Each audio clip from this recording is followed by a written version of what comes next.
Décolonisation, le Vietnam. Épisode 11, la guerre du tigre et de l'éléphant. Bonjour.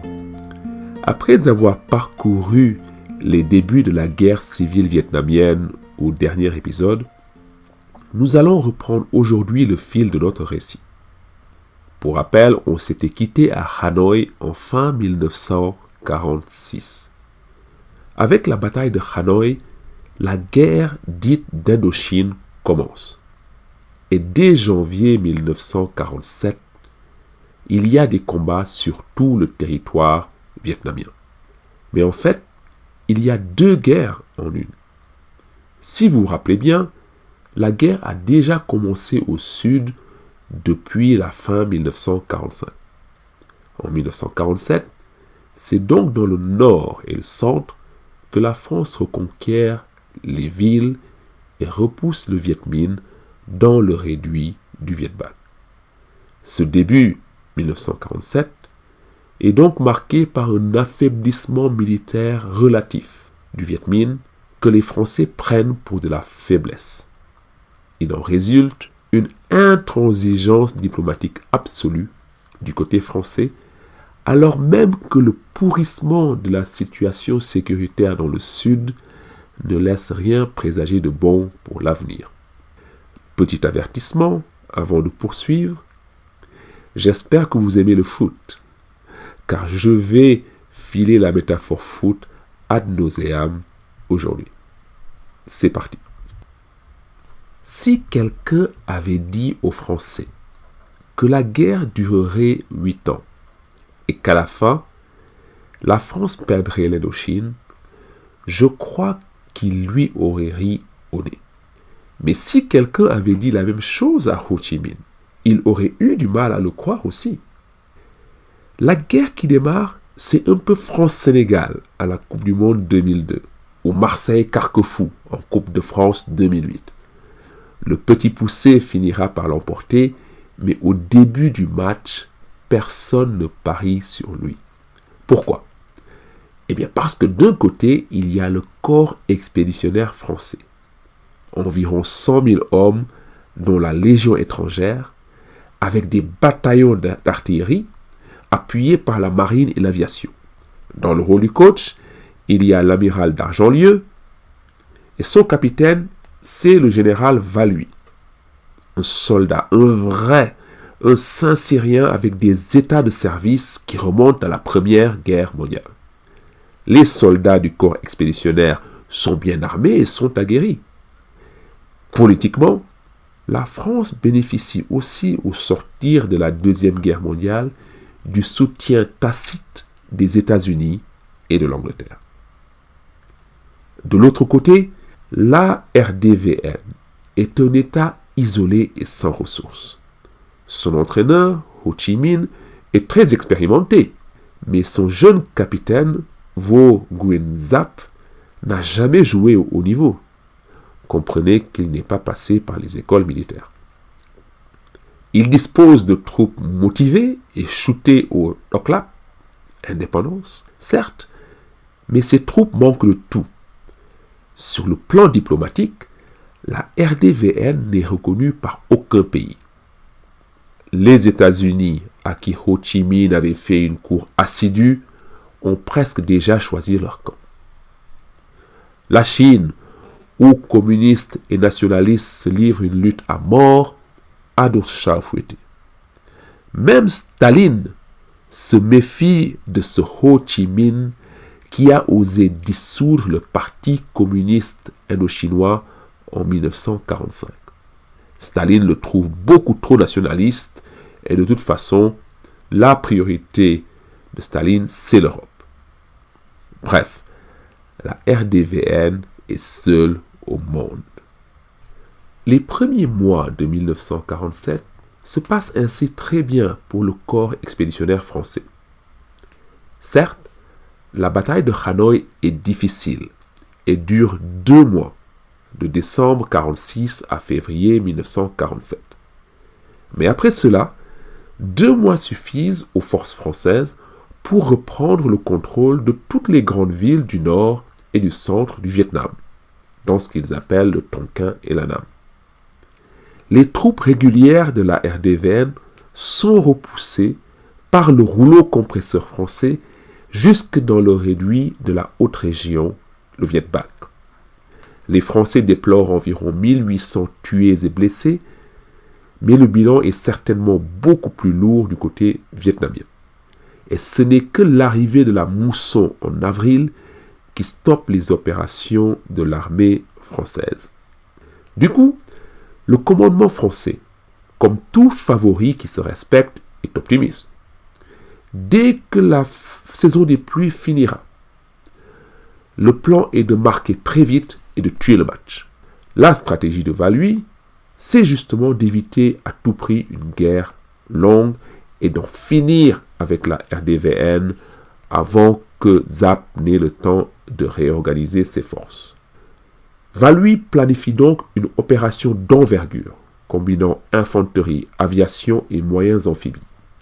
L'idée est d'abord de sécuriser le delta du fleuve Rouge, puis de lancer une manœuvre pour prendre en tenaille le réduit du Viet Bac. La première tenaille, c'est de bloquer la frontière sud du Viet Bac, et la deuxième, c'est de prendre contrôle de la route coloniale 4 le long de la frontière chinoise et de bloquer le nord. Cela permettrait donc de prendre au piège tout l'état-major et le gouvernement de la RDVN et de l'écraser. Ce sera l'opération Léa prévue pour octobre 1947. Optimisme donc au nord. Pourtant, les signes avant-coureurs des difficultés françaises sont déjà apparents dans le sud du Vietnam. Et à bien y réfléchir, c'est peut-être pour cela que le commandement français décide de frapper vite et fort au nord, c'est qu'il ne veut pas que la guerre au nord ne s'enlise comme c'est le cas déjà dans le sud à ce moment-là. Pourquoi les Français sont-ils en difficulté au sud? 3 facteurs principaux. Le terrain, la stratégie du Viet Minh et les effectifs insuffisants du corps expéditionnaire. Le terrain, ça se comprend. La RDVN, le Viet Minh plutôt dans le sud, joue à domicile. On l'a vu, la mousson a forcé Valui à arrêter son offensive au nord et à ronger son frein de mai à octobre. Mais même par temps sec, les routes et les infrastructures du Vietnam ne sont pas les plus idoines pour une armée moderne comme la France. Et la guérilla s'y adapte mieux. Voyez-vous les routes coloniales qu'on voit toutes grasses sur les cartes d'état-major? Eh bien, c'est généralement des routes très mal en point.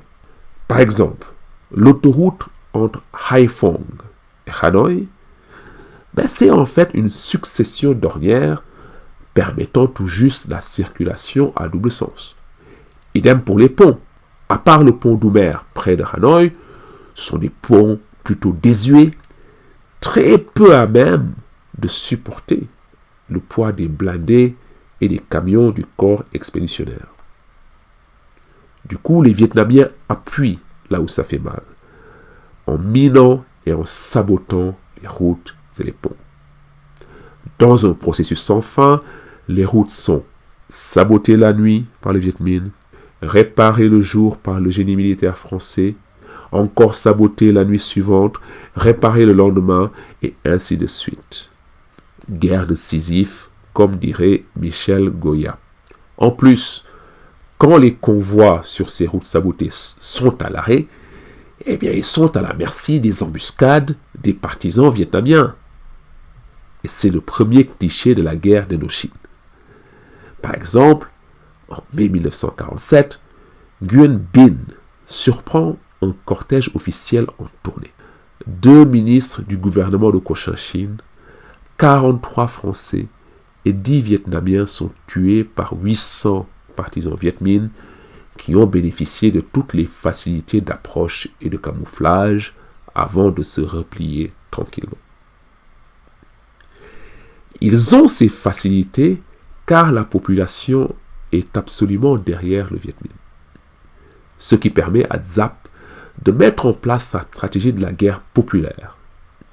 Et c'est Tran Huy Lieu, propagandiste du parti, qui l'articule le mieux en disant, je cite, « Le soldat est l'habitant, et l'habitant est le soldat ».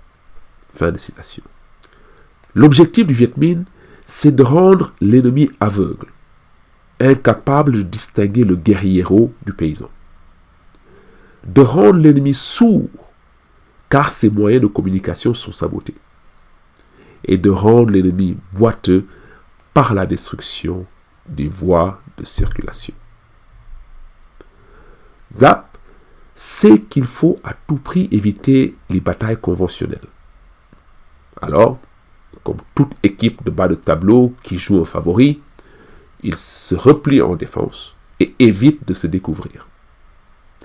Et là aussi, c'est conforme à la première phase de la guerre populaire, celle du retrait. Cette stratégie est articulée aussi formellement dans l'opuscule « La résistance vaincra » de Trong Chin, secrétaire général du Parti communiste jusqu'à sa dissolution et une des têtes pensantes autour de Ho Chi Minh. Avec cette stratégie, Giap espère contrôler le rythme de la guerre et toujours garder l'initiative face aux forces françaises. Jouer sur un faux rythme énerve toujours l'adversaire. Ainsi, les 30 000 troupes régulières de la RDVN restent-elles en retrait dans le Viet Bac. Et ce sont les troupes régionales qui sont chargées de harceler les convois et les postes français. Ho Chi Minh avait déjà évoqué cette stratégie à un journaliste américain lors de son séjour parisien en 1946. Je cite, « Ce sera une guerre entre un tigre et un éléphant. Si jamais le tigre s'arrête, l'éléphant le percera de ses défenses. Seulement, le tigre ne s'arrête pas. Il se tapit dans la jungle le jour et ne sort que la nuit. Il s'élancera sur l'éléphant et lui arrachera le dos par lambeaux, puis disparaîtra de nouveau dans l'ombre. Et l'éléphant mourra d'épuisement et d'hémorragie. » Fin de citation. Enfin, la troisième raison des difficultés françaises se trouve dans l'insuffisance des effectifs du corps expéditionnaire. Avant la guerre, la France avait quelques milliers de troupes en Indochine, et cela suffisait à tenir en respect 20 millions d'Indochinois.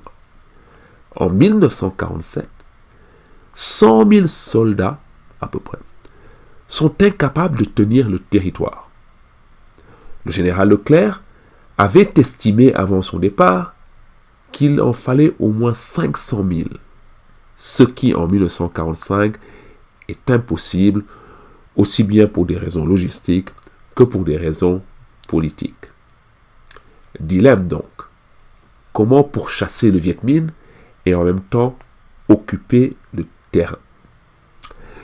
Les Français vont choisir un peu les deux, mais essayer d'occuper le maximum de terrain possible par la création de multiples postes militaires.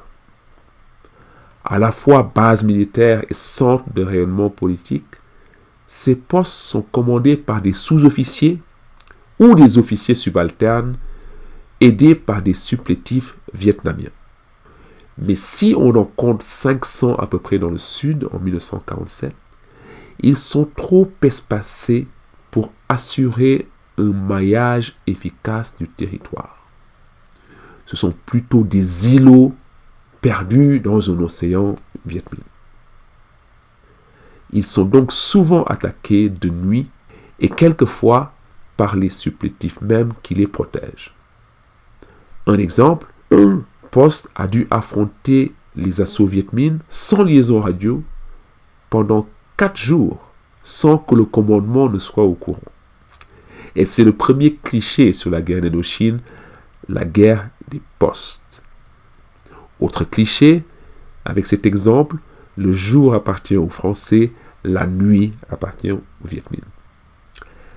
Les Français sont aussi, et ça c'est notre cliché, maîtres des villes et des routes, et le Viet Minh règne sur les campagnes. Et c'est dès le début à une véritable guerre de souveraineté qu'on assiste sur le territoire vietnamien. On estime que dès 1947, le Viet Minh contrôle près de la moitié du territoire. Mais il n'a pas non plus la capacité de contrôler tout le territoire. Par conséquent, la carte en peau de léopard, patchwork de zones Viet Minh et françaises, existe déjà dès le début. Il y a des territoires que les Français n'occupent jamais. Il y en a qui sont occupés par les Français de jour, mais qui sont investis la nuit par les Viet Minh. Il y en a qui sont conquis par les uns, puis abandonnés, puis réinvestis par les autres, etc.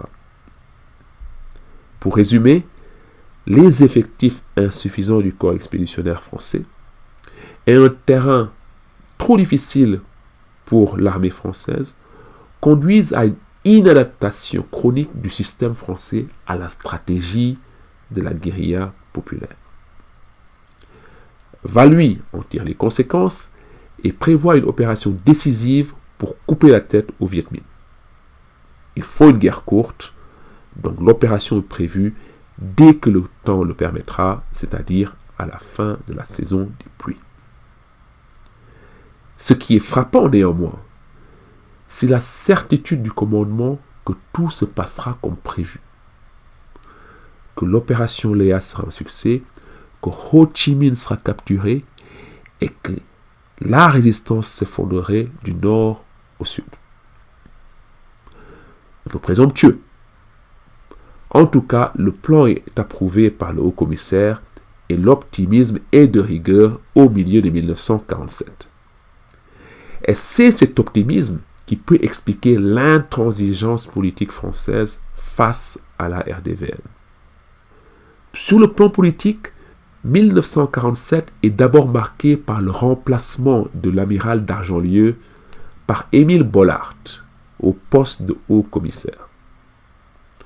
En effet, d'Argentlieu était devenu un poids mort à un moment où la France essaie de donner une légitimité internationale à sa guerre coloniale, principalement pour attirer l'aide américaine. Exit donc l'amiral d'Argentlieu, l'esprit le plus brillant du XIIe siècle, selon le bon mot d'un de ses collaborateurs. La feuille de route du nouveau haut-commissaire Bollard est simple. Négocier avec les représentants authentiques du peuple vietnamien. Les représentants authentiques du peuple vietnamien.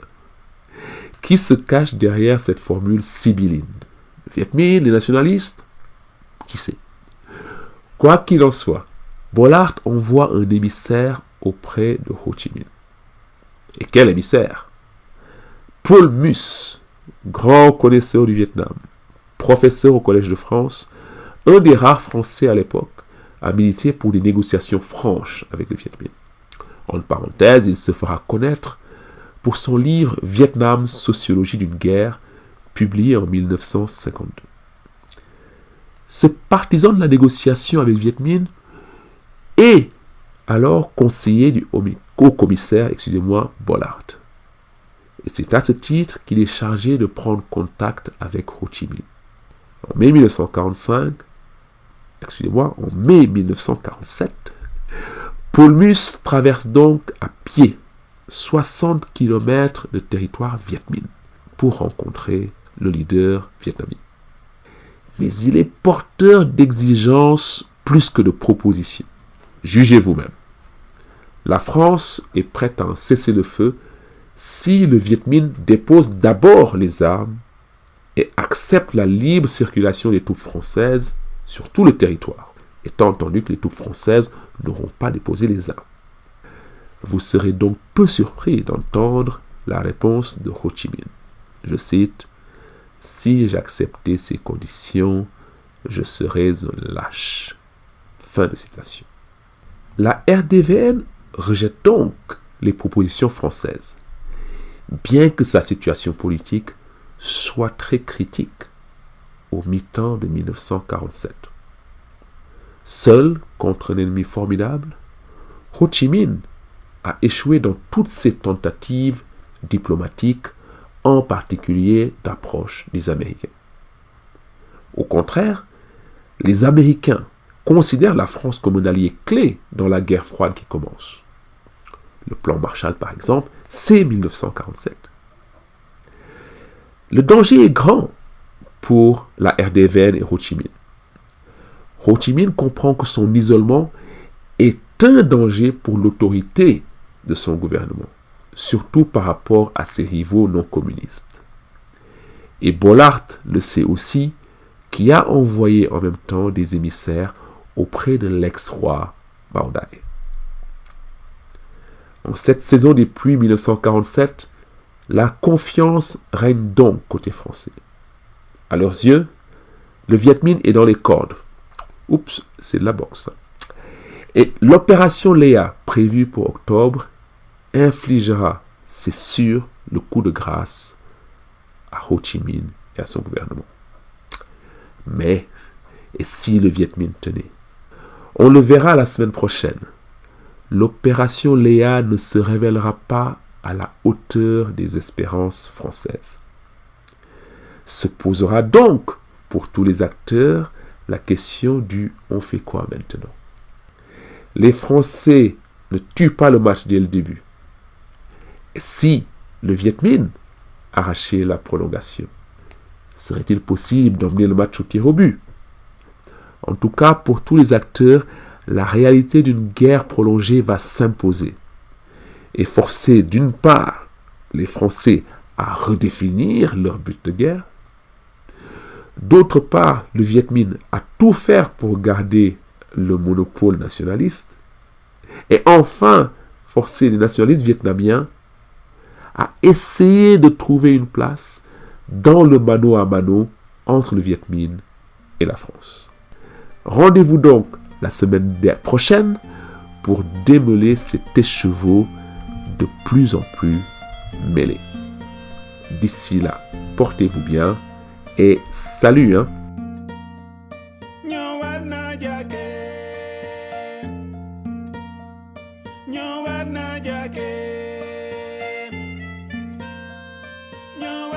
Jake.